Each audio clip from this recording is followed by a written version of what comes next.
the Raw after a pay-per-view, so you know this one's going to be a good one.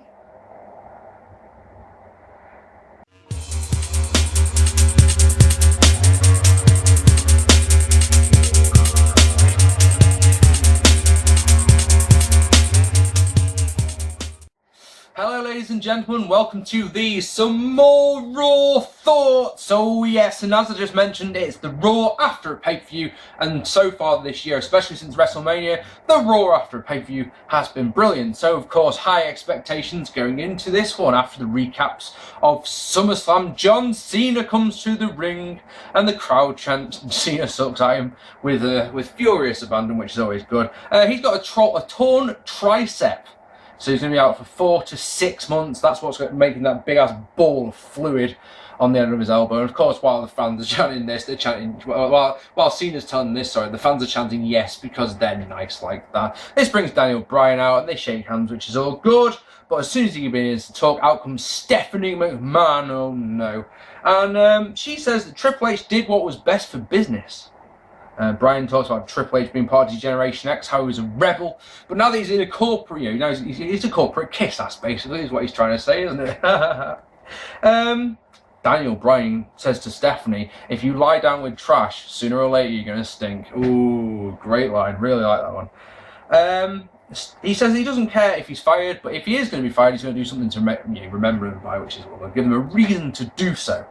Steph says not everyone can be the face of the company and the WWE champion. You're good, but you're a B+, a solid B+. And then he gets vexed, slaps the mic out of his hand, and Stephanie has him escorted out of the building by security. I have no problems with this at all. Stephanie was actually quite bearable for a change. And on to our first match of the evening. Cody Rhodes defeating Damien Sandow, not Daniel Bryan, that's an idiot thing to say, defeated Damien Sandow in a match that was so good that neither man got an introduction. It was just not like the traditional where one of them doesn't. Neither man gets an introduction. That's good. The crowd are utterly interested in this one. King says that Mr. Belding from Saved by the Bell is behind him. He doesn't get shown. Maybe that was shown during the commercial break on the app. Speaking of which, the app wasn't mentioned. As far as I could tell, the app wasn't mentioned once on this show. Now, I wasn't paying attention.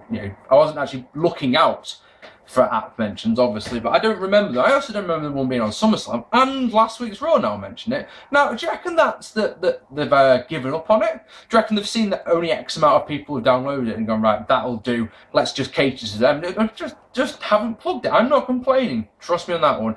Crowd pop for a moonsault and a sunset flip gets the win for Cody, which is nice. In the back, Brad Maddox reveals that Dolph Ziggler's been saying nasty things about Triple H. So as a punishment tonight, he will face off against the Shield, which is nice, I suppose. I mean, it's something, isn't it? I don't care. Paul Heyman comes out. He forgives CM Punk. He says he wants an apology from Punk, and when they are together, they will go on to win the WWE Championship and main event WrestleMania, because he still loves Punk, and together they will be the best in the world. No problems with this whatsoever.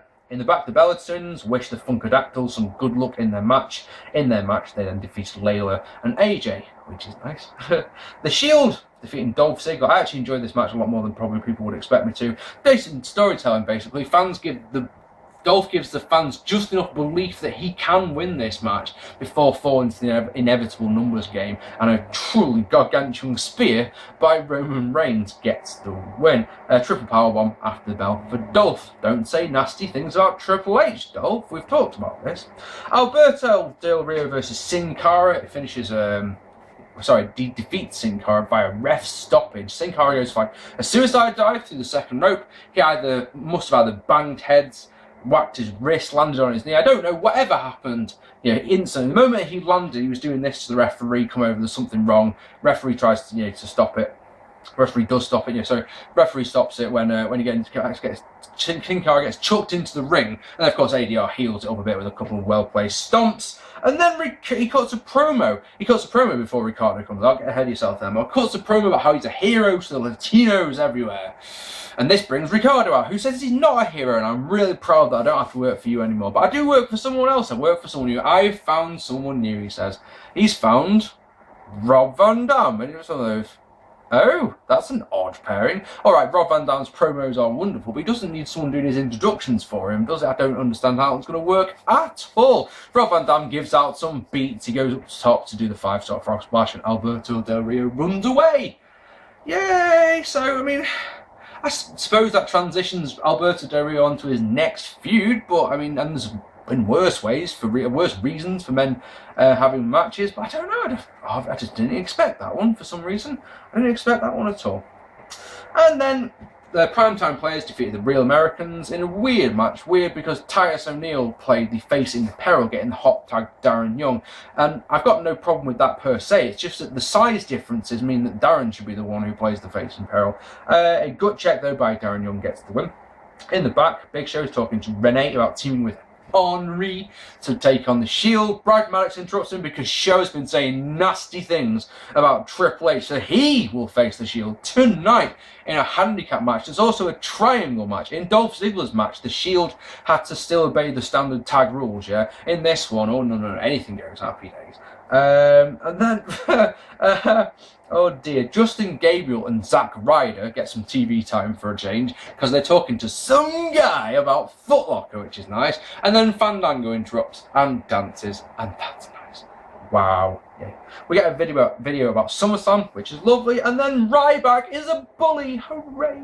The Shield versus Big Show is similar to the earlier handicap match.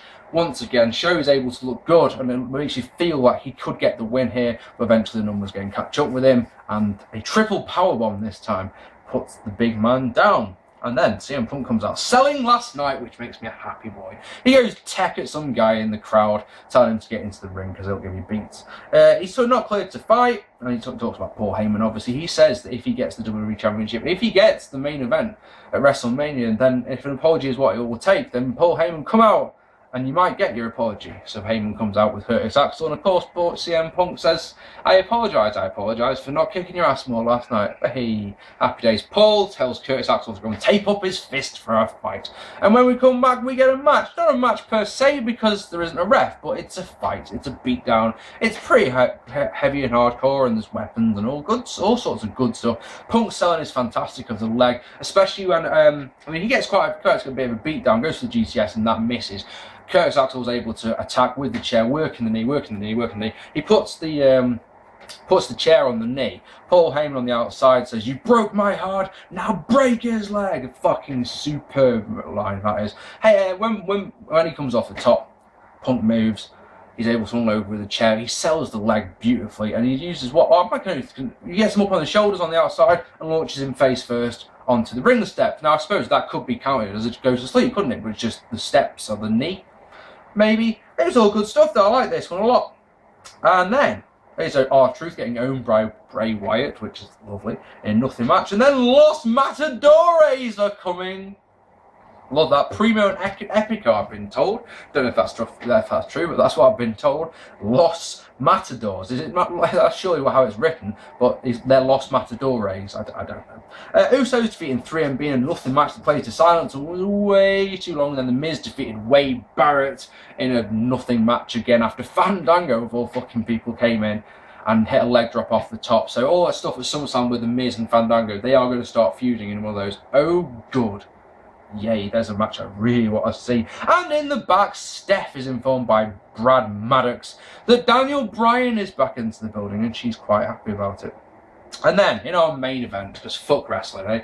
The McMahons come out, the Shield, our security guard, all of the roster are at the top of the ramp, apart from Cena and Bryan, obviously, because they don't count. Cena, no, that's not right. Triple H, I'm an idiot, sorry, says he did what he did for us. And then he's a fan of little technician Daniel Bryan. He deserved to win, but he just can't see Bryan as the face of the company or the WWE champion. We deserve an A+ champion. And last night, he gave us